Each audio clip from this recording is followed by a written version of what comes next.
Daughter-in-law set the table for 11 people that Thanksgiving. I counted the chairs twice, standing in the doorway of their dining room with the casserole dish in my hands, still warm to the oven mitts. 11 chairs. My son sat at the head. His wife, Diane, moved around the table lighting the candles, not looking up. My 2 grandchildren were already fighting over who got to sit next to their cousin. My son's brother-in-law was there. His college roommate was there.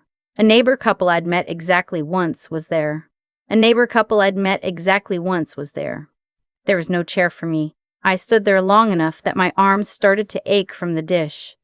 Then Diane looked up and said, cheerfully, the way you'd say it to someone who'd just wandered into the wrong room, "Oh, we didn't think you'd want to deal with all the noise, Judith. You know how it gets. We set up a little spot for you in the sitting room. It's quieter." I said, "I made the sweet potato casserole." She said, "That's so sweet. Just set it on the counter." I set it on the counter. I found the sitting room. There was a TV tray with a plate already fixed for me, a small television on mute in the corner. I could hear them all laughing from down the hall. I ate alone with a paper napkin on my lap, watching the muted parade coverage, and told myself it wasn't what it looked like. But it was exactly what it looked like. My son's name is Nathan. He's 51 years old, which still surprises me sometimes. I still see the 8-year-old who used to fall asleep on the couch with his shoes on. He married Diane 14 years ago. She's not a cruel woman. I want to say that because I've spent a long time trying to be fair. She's not cruel. She just decided, somewhere along the way, that I was a problem to be managed rather than a person to be included.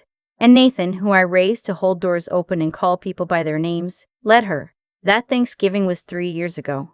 Things got smaller after that. My Christmas invitation arrived 2 days before the holiday as an afterthought, just dinner, nothing big.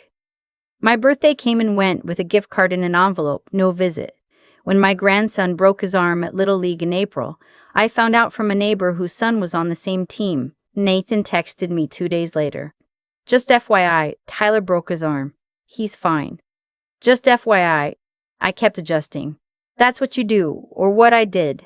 I kept finding smaller ways to fit into the space they allowed me.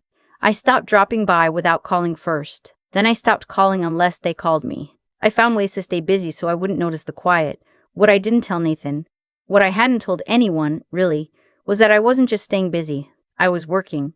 I'd spent 31 years as a medical imaging technician. MRI, CT, the whole range. When I retired at 63, everyone at the hospital gave me a little party with a sheet cake from the grocery store and a card signed by the whole department. I cried in my car on the way home. Not from joy. I had a problem I'd been turning over in my mind for years, quietly, the way you turn over a stone to see what's underneath.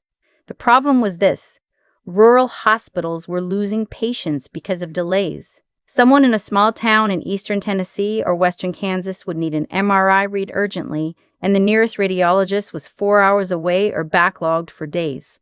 People were making decisions, surgical decisions, life-altering decisions, based on imaging that hadn't been properly reviewed yet. I knew this because I'd worked in 2 rural facilities before moving to Charlotte. I knew what it looked like when a hospital had one overworked radiologist covering 3 counties.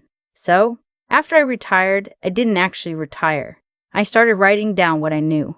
I connected with a former colleague, a woman named Ruth, who'd gone into health technology, and she introduced me to a researcher at Duke who was working on AI-assisted preliminary imaging analysis, a tool that could flag urgent cases and help triage the workload for radiologists. Not replace them. Help them see what needed to be seen first. We spent 2.5 years on it. I put in the savings I'd kept separate since my divorce.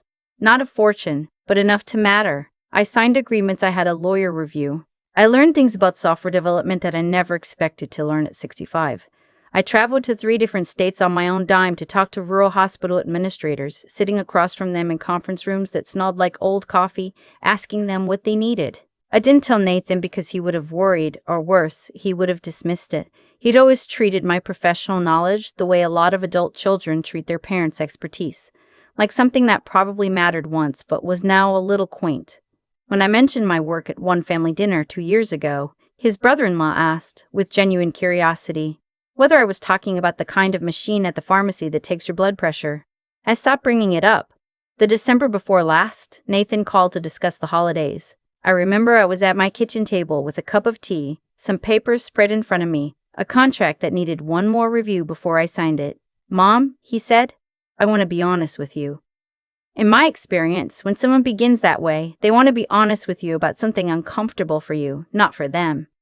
"We've been talking," he said, "and the holidays this year are going to be a lot. Diane's whole family is coming in from out of town. The kids have their programs at school. We're stretched thin. And last year, you seemed a little," he paused, "overwhelmed." I had not been overwhelmed. I had been quiet, which is different. I was quiet because I spent most of that Christmas Eve sitting at the edge of conversations I hadn't been invited into. "I just think," he said, "it might be easier for everyone if you did your own thing this year. For Christmas, we'll do something in January, something smaller, just us." There it was. I said, "Okay, Nathan." He said, "You're not upset?" I said, "I'm fine." I was not fine. But I'd also learned over the past few years that my feelings about being excluded made Nathan uncomfortable in a way that always seemed to result in my apologizing for having them. So I said I was fine, and I let him off the phone, and I sat there with my tea going cold and my contracts spread out on the table, and I thought, all right. I spent Christmas Eve alone. I want to be honest about that the way he claimed to want to be honest with me. Directly, without softening it into something easier to hear. I spent Christmas Eve alone. I made roast chicken because it's what I make when I need to do something with my hands. I watched a movie I'd already seen. I called my friend Loretta in Nashville, and we talked for an hour about nothing much. Her grandchildren, her tomato plants, a book she was reading. After we hung up, I sat in the chair by the window that looks out over my backyard, and I watched the neighbors' Christmas lights blink in the dark. And I thought about my husband, who died 11 years ago, and about how he would have handled all of this so much better than I was handling it. Then I opened my laptop and went back to work. There were 3 emails waiting that I'd been putting off until after the holiday. I answered all 3. At some point past midnight, I closed the laptop and went to bed. Nathan texted on Christmas morning, "Merry Christmas, Mom. Crazy morning here, LLL. Talk soon." There was a photo attached. The kids in their pajamas, wrapping paper everywhere, Diane laughing at something off camera. I typed back, "Merry Christmas. Looks like fun." And I put my phone face down on the nightstand. January was quiet. February was quiet. In March, Ruth called me on a Thursday afternoon, and I knew from the way she said my name, Judith, just my name, nothing else for a second, that something had happened. "The NIH review," she said. "Yes, we got it." I sat down on the stairs because my legs did a strange thing. The National Institutes of Health had been reviewing our program for a pilot grant, a real one, a significant one, the kind that opens other doors. We'd applied 8 months earlier. I told almost no one. They want to move forward, Ruth said. The full partnership. Federal funding, the academic collaboration with Duke and UCSF, the Rural Hospital Network in 4 states. "Judith, they want to name you as principal investigator." I said, "I need to call you back." I sat on the stairs for a few minutes. Then I called her back. The story didn't end there. Stories like this rarely do, and anyone who tells you theirs ended cleanly is leaving something out. The federal partnership brought attention, and attention brought other conversations. A health technology company based in Boston had been watching the NIH grant announcements. They reached out to Ruth first, then to me. Then to both of us together in a video call where I sat at my kitchen table in a blazer. I'd pressed the night before and tried to look like someone who received these calls regularly. They wanted to license the technology for integration into their existing hospital network platform. They wanted to do it quickly before the next fiscal year. The number they named was not a salary. It was not a grant. I had to ask my attorney to repeat it. He repeated it. I said, "Per year?" He said, "Total. Upfront licensing plus royalties on implementation. Yes, Judith, total." I called Loretta after I got off the phone with my attorney, and she screamed so loudly I had to hold the phone with my attorney, and she screamed so loudly I had to hold the phone away from my ear. I started to cry and then started laughing at myself for crying, and she cried a little too, and eventually we both calmed down, and she said, "What are you going to do?" I said, "I have no idea." That was a Wednesday. On Friday morning, my phone rang just after 7. I was in the kitchen, coffee in hand, still in my robe. I didn't recognize the number, but it was a Boston area code, so I answered. It wasn't the company. It was a journalist from a health industry publication I'd heard of but never read closely. She'd seen the NIH announcement, had done some digging, and had found an interview I'd given at a rural health conference 2 years earlier that 17 people attended and I'd nearly canceled because of a flat tire. "I'd like to do a profile," she said. "We're also talking to the team at Stat News, and there's interest from the health desk at the Post." This kind of story, a retired technician building something like this quietly, getting it to this point. People want to hear it. I sat down at my kitchen table, in my robe, with my coffee. "Okay," I said.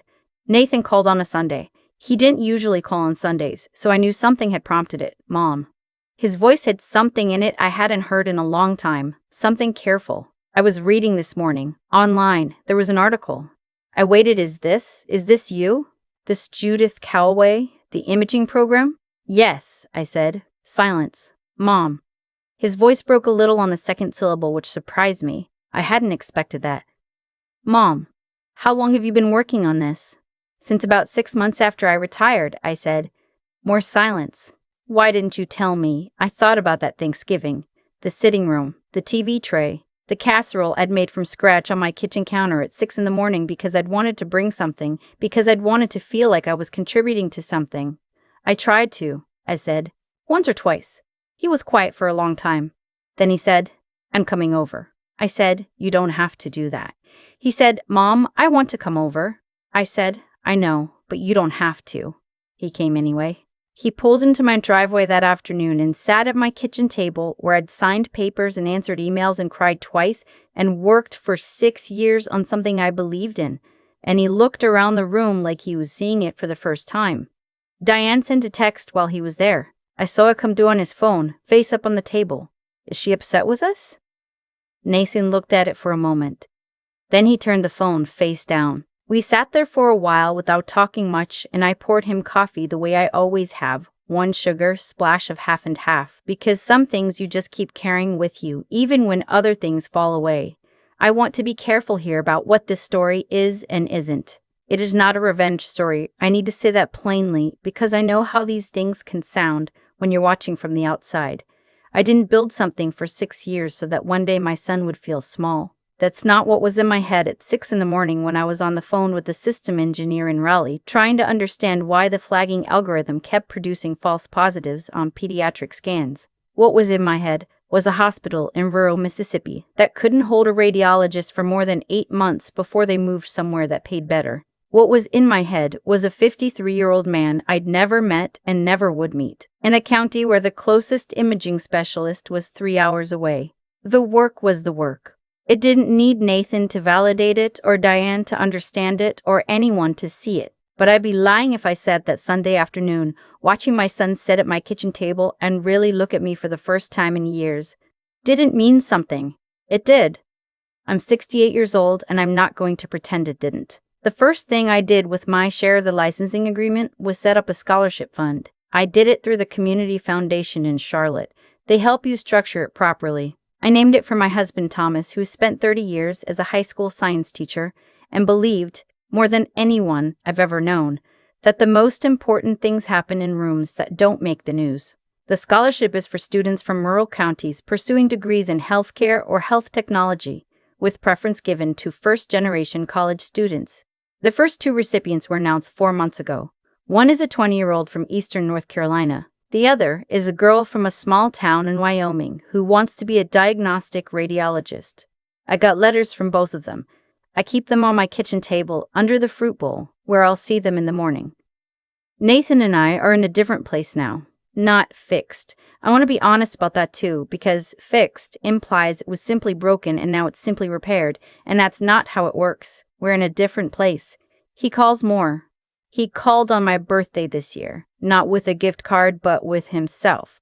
He drove up on a Saturday morning, and we went to the farmer's market the way we used to when he was in his 20s and living nearby. We walked around for 2 hours, and he bought me a bunch of tulips, yellow ones, because he remembered they're my favorite, which moved me more than I showed. Diane and I are cordial. I'm not sure we'll be more than that, and I've stopped needing us to be. What I've kept from all of it is the work itself. The NIH partnership is ongoing. Ruth and I meet twice a week. We're expanding the pilot to 2 more states this fall.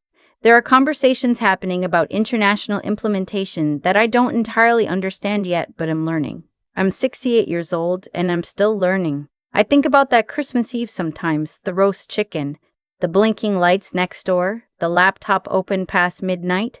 I don't think about it with bitterness, mostly. I think about it the way you think about a room you've left.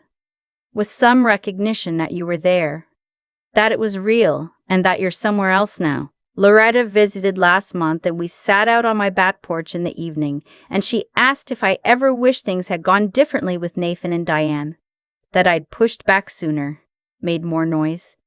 I thought about it for a while. No, I said. I think I needed them to leave me alone. She laughed at that. I did too, a little. The tulips Nathan brought me were on the table inside, in a glass vase, still going. I've thought a lot about what made it possible for me to keep going during those years when Nathan and Diane had quietly decided I was someone to be managed rather than someone to be known. And I don't think it was strength exactly. I'm not sure I'd call it that. Strength sounds like something you decide to have. What I had was more like stubbornness with a purpose. I had a problem I believed in, and I had enough left in me to do something about it. And those two things together turned out to be enough. What I've come to understand, slowly the way you understand most things that matter, is that the way people treat you is rarely about you. Nathan didn't leave me alone in that sitting room because he'd evaluated who I was and found me lacking. He left me there because Diane found it easier that way and because he'd stopped paying close enough attention to notice the difference. That's not cruelty. It's a kind of carelessness, which in some ways is harder to be angry at because there's no clear target. You can't argue someone into paying attention. You can't explain your way into being seen. What you can do is decide what you're going to do with your time. I think about the version of myself that might have spent those years waiting for Nathan to call, waiting for an invitation that came the right way, waiting to feel included enough to feel like I mattered. That version of me would have been miserable, and she also wouldn't have built anything. The two things are connected. The waiting and the not building. When you're always looking towards someone else to confirm that your life has value, you don't have your hands free to do the work. There's a kind of quiet that gets forced on you when people decide you're not important enough to include. For a while, it's painful. I won't pretend it wasn't. Sitting in that room with the TV tray while 11 people laughed down the hall, that was painful. It was also, eventually, the thing that gave me the most uninterrupted years of my working life. I'm not glad it happened, but I understand now that it cleared space. Ruth once told me during one of the hard months when the algorithm kept failing and we were both exhausted, that good work has a way of defending itself. She meant that if what you're building is real and useful and carefully made, eventually the world catches up to it. I've found that to be true. Not quickly, not on any schedule you can plan around. But true. Judith didn't set out to prove anything to her son. The scholarship fund is named for Thomas, not for herself, because that's what she cared about, which is how you can tell what a person is actually made of. Not what they do when someone's watching. What they do at 6 in the morning when the house is quiet and no one's keeping score. I'm 68 years old. I've got work still ahead of me that I'm genuinely excited about. A friend in Asheville who screams with joy on the phone when good things happen. Yellow tulips in a glass vase from a son who is learning, slowly and perfectly, how to look at me again. That's not a bad life. That's not a bad life at all. The sitting room is still in Nathan and Diane's house. I don't know if they've changed it. I don't need to know. I stepped out of it and I kept walking and I ended up somewhere I hadn't expected. That's the whole story, really. You keep walking.